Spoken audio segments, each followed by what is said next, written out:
I didn't feel like I was an outcast. I just felt like I wasn't being judged, and I could be a weirdo if I wanted to, and that's all right. That was musician Aireene Espiritu. I'm Jeff. Welcome to Storied San Francisco, a weekly podcast where San Franciscans from all walks of life share their stories, and you get to know your neighbors. As we begin our second full week of shelter in place here in California, we hope that you and your loved ones are able to stay healthy and safe, and to find some sense of normalcy amid the chaos. We're having a sale on our Love Letters to the City posters, with all proceeds going to our friend, artist, and designer of the poster, Lil Tuffy. Go to the store page on our website for more info. In this podcast, Aireene talks about moving from the Philippines to the East Coast as a young girl. She faced significant culture shock upon arrival, but soon found her groove. She moved to the West Coast as a teenager, eventually migrating up the peninsula from Milpitas to San Francisco, where she later started going to open mics and was inspired to start playing music on her own.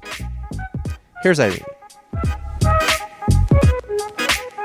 Well, I was born in the Philippines, in Quezon City, and then we lived in Manila.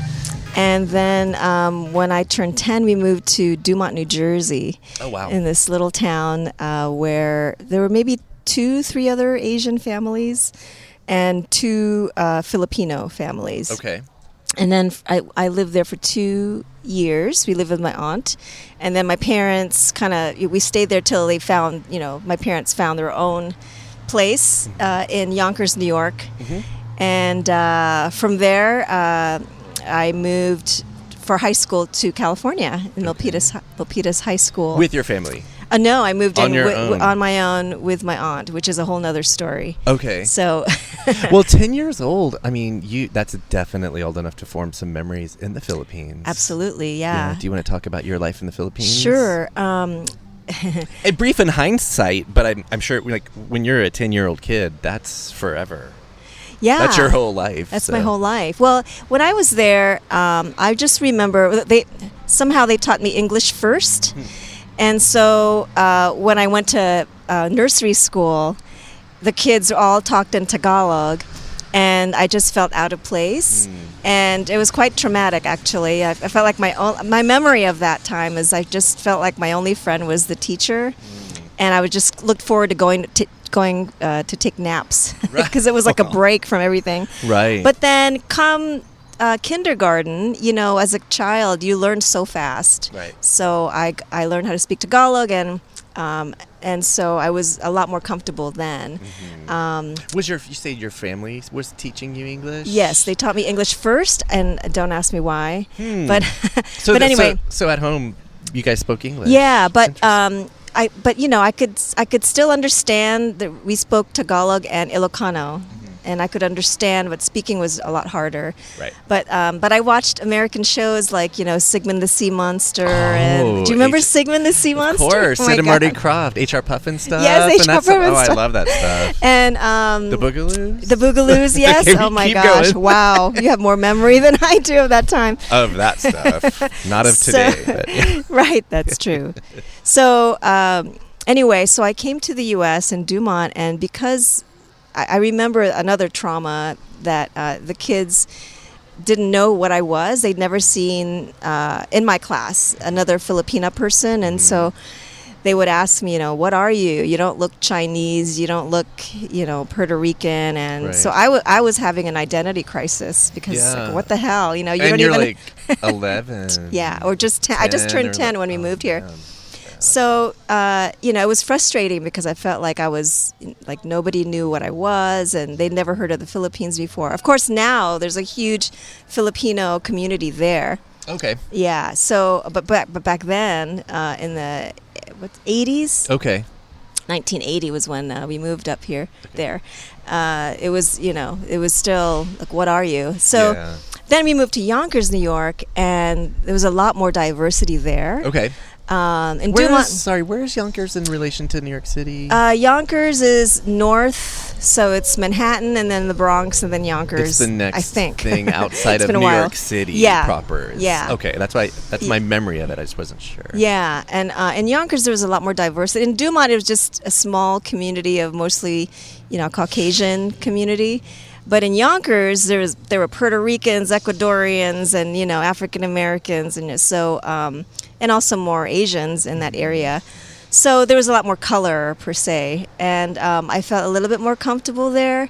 But then, my parents got a divorce, and, my dad left, and so it was just my mom supporting my brother and I, and she had like 3 jobs, it was crazy, crazy schedule.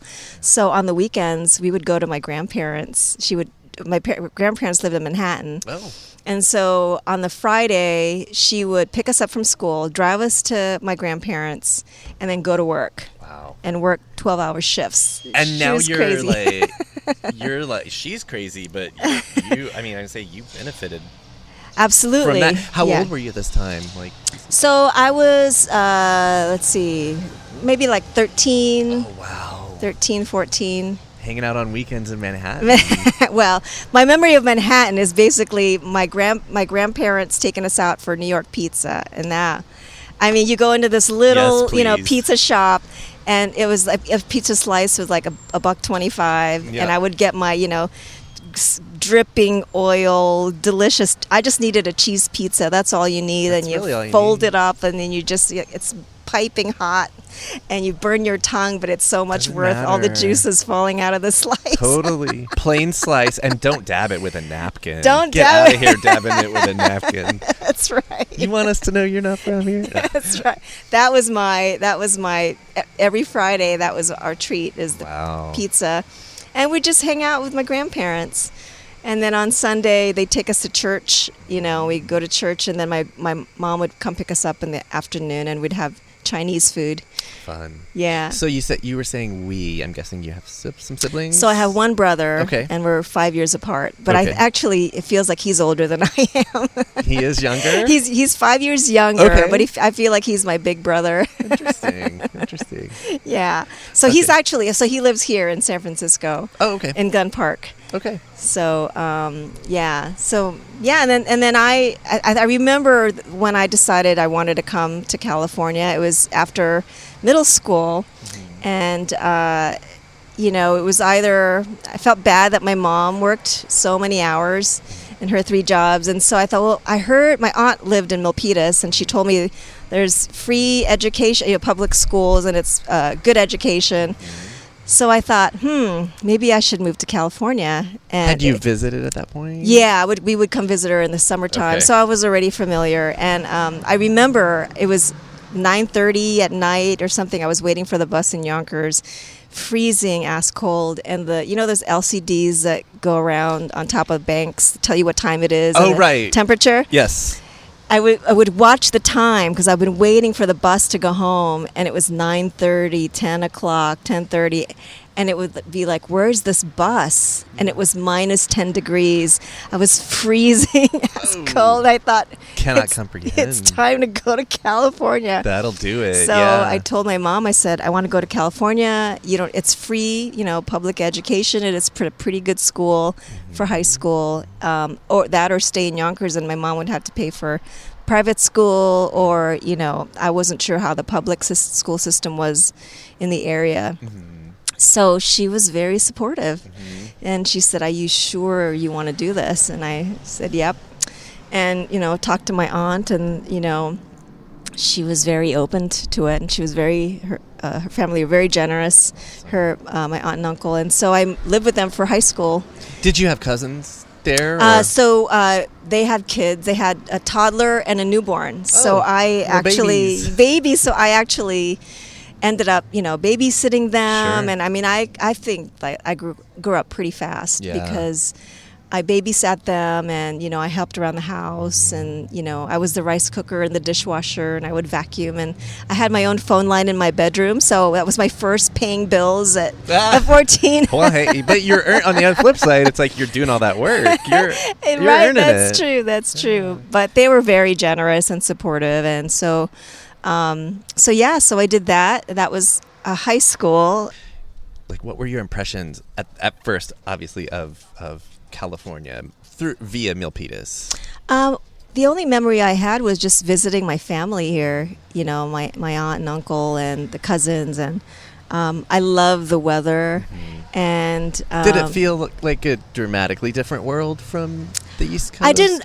Now that I look back, I think so. Yes. At the time, I just was in search for something better and warmer than my situation, and it was also a hard time. My parents got a divorce, and I felt so bad seeing my mom work 3 jobs, to support my brother and I. Right. So that was really hard for me. Yeah. And so a combination of that and the weather, and it just didn't feel like, home. Mm-hmm. I wanted to search for something else. Okay. And so I came. And this is, you're like 14, 15, you said? Yeah. Okay, so already that feeling of looking for a home. Yeah.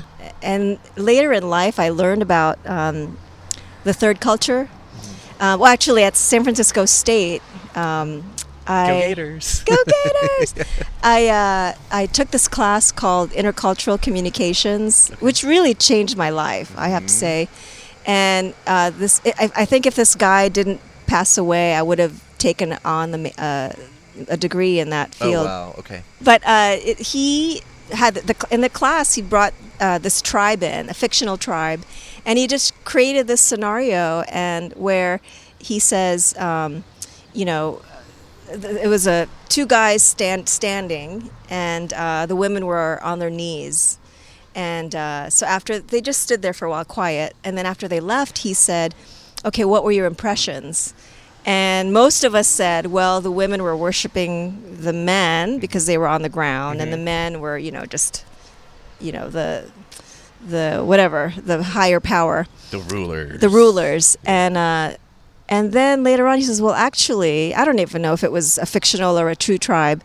The women are higher regarded than the men, and they're on the ground because the community feels like they're more connected to earth. Wow. And the men are serving the women, and I was just blown away. And as an immigrant, I always feel like I get misunderstood, and so that resonated with me. And seeing that another culture's norms are open to interpretation. Yes, and we often make assumptions. Absolutely. Yeah. And I think it's human nature to make assumptions and be judgmental. But to what capacity do we make ourselves? Right. So anyway, fast forward to today, which is what brought me to my project, Color Coded Symphony. I definitely do want to talk about either your very first time to come to San Francisco, sure, or if you don't remember that specific time, just kind of your first early impressions. I'm guessing you were a teenager. Yes, I was 14, and to be honest, I didn't want to come to San Francisco because coming from New York, I thought, I don't want to be in another I didn't know anything about San Francisco. Okay. I said, I don't want to be in another big city with the dirty streets and the blah, blah, blah. Don't get me wrong, I love New York. But I didn't want to be in another place like that. Mm-hmm. So the other place that I applied for college is UC Santa Barbara. Mm-hmm. But I didn't get my admission until later on. I already accepted SF State. Okay. So I thought, I'll just go to SF State. What the heck? Okay. I absolutely thought it was the best decision that I made. Because as soon as I got here, I just felt like you can be who you want to be. I didn't feel like I was an outcast. I just felt like I can just be, I wasn't being judged, and I could be a weirdo if I wanted to. And that's all right. And as your earlier story kind of illustrates, at SF State, no matter what major, no matter how long you're there, you're kind of forced to learn about and appreciate other cultures. Yes, yeah, you're just immersed in it. Yeah. And so I feel so lucky that I ended up here. Mm-hmm. So SF State was kind of your first big brush, or like what? Did you live up here? Or I lived up here. Okay. So I lived here since from college up until 2000. Okay. So I lived here for about 12 years. Where about? I lived mostly in the inner Sunset, a few apartments in that area, and then from there I moved to outer Noe, and then from outer Noe, I think it was during the .com era, and I just, I was feeling really, all the mom and pops are, closing, and what is going on here? I mean, look at where we are today. But anyway, that's another conversation.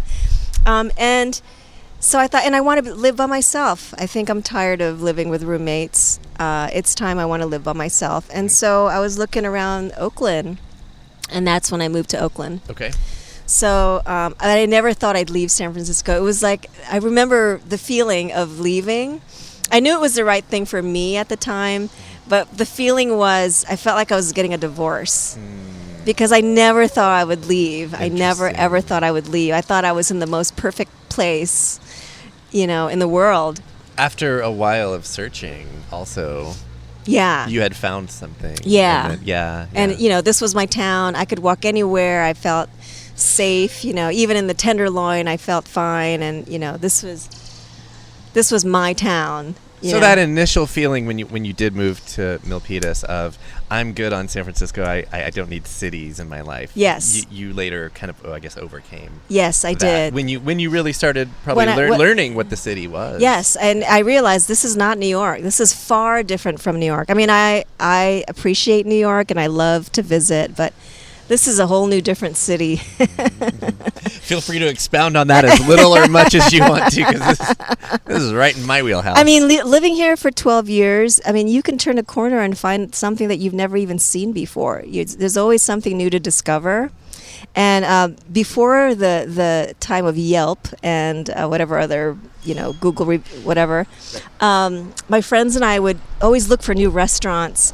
And we would grab a business card and we would rate it.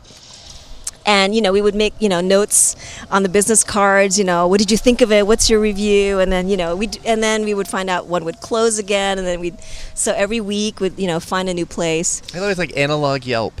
Exactly. Offline analog. On paper. On paper, literally. Paper Yelp. I remember for one of my birthdays back then, I lived in outer Noe. I asked all my friends, I had a dinner get together, and I asked all my friends to come and bring a dish of their ethnic origin. Awesome.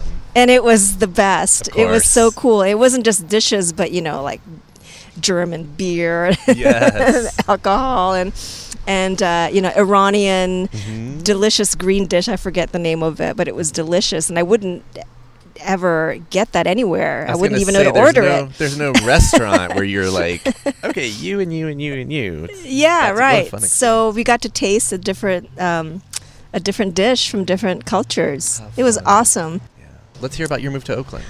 Because like you said, you kind of set the stage about how it felt like a breakup or a divorce. Like you had come to really not only call it home, but feel like it was home here. Yes. Well, I think if it wasn't for the affordability or unaffordability of wanting to live by myself, I probably would have stayed here. But I knew that I needed to live by myself. And so the only way to afford it was to move to Oakland. And I lived near MacArthur Bart. And so, I love Oakland. Oakland's my city now. I mean, I don't have a place but in my heart. But I also love San Francisco. I mean, I lived in Oakland for 10 years.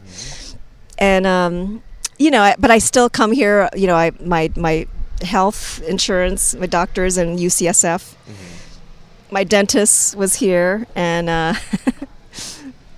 take my car for service here in the city, so I still have a relationship with San Francisco. And when I had a day job, I worked in Hayes Valley. Okay. I'm sorry, Alamo Square. Well, maybe the best, since this is mostly about San Francisco, maybe I can start with how I started with music here. Yes. So I lived on 9th and Lincoln.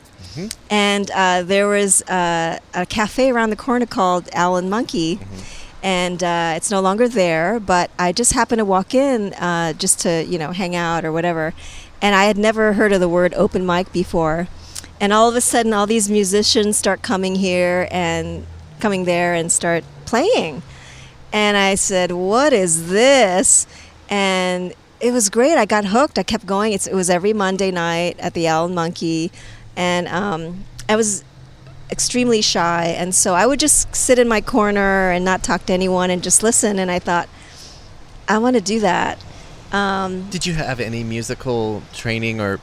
Not training, but I grew up with my uncles playing guitar, and just singing in the me listening to them sing in the living room, because I was more of a listener.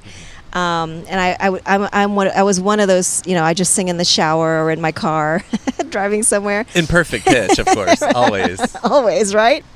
So, but what really got me to want to do it was seeing all different ranges of talent, and it wasn't just about having the perfect voice or the perfect song, or it was just singing your heart out and expression. And there was this guy who, and I've mentioned this story before, I don't remember his name, but he was, maybe older, and he would just sing his heart out to you. I mean, you could feel the emotion behind the song, and I just, he didn't have the best voice, or he didn't play the best guitar, or, but because of him, I think, I said, I want to do that.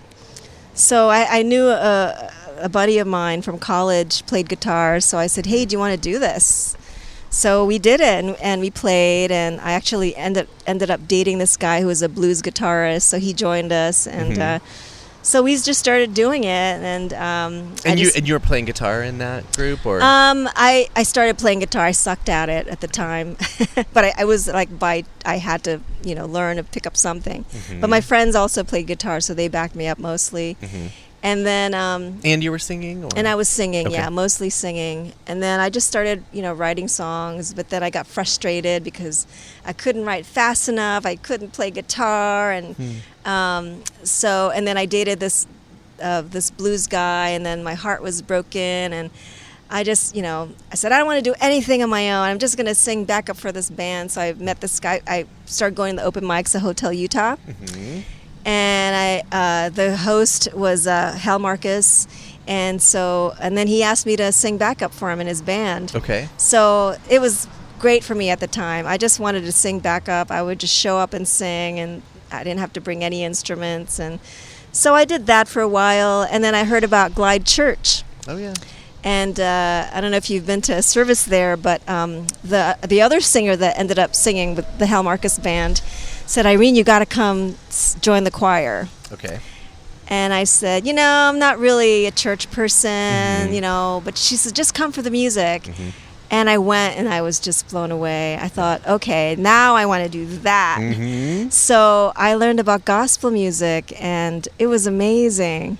And you didn't just learn about it; you I were felt like immersed. It. Yeah. And I loved sitting in the back because, I wasn't just. I mean, I was supposed to stand in the front because I'm short, but sitting in the middle or standing in the middle or in the back, you really are surrounded by these voices. And sometimes I just wanted to close my eyes and just listen. And there were times where we were taken to another place. Oh, yeah. It really was amazing. And so I did that for a number of years. And I also joined another band. It was a world music band. And so I learned about rhythms from that band, Soulfire. And that was so much fun because that was about, dancing and the music and Latin beats and African beats. And, and I've taken an African dance class in college, so that was nothing new to me, but I was actually in the band performing it, so that was super fun. That was Aireene Espiritu. Join us again Thursday, when Aireene will talk more about her musical projects, including what she's up to while we're all forced to stay indoors. Music for Storied San Francisco is by Otis McDonald. Photography for this episode is by me, Jeff Hunt. I also host and produce the show. Our website is storiedsf.com, where you can browse more than 100 episodes, check out all of our live events, and visit our store to help support us. Please follow us on Twitter and Instagram, and subscribe to the show on YouTube or wherever you listen to podcasts. If that's Apple Podcasts or iTunes, please do us a favor and rate and review what we do. And if you have any feedback or suggested guests, Our email is storiedsf@gmail.com. Thanks for listening.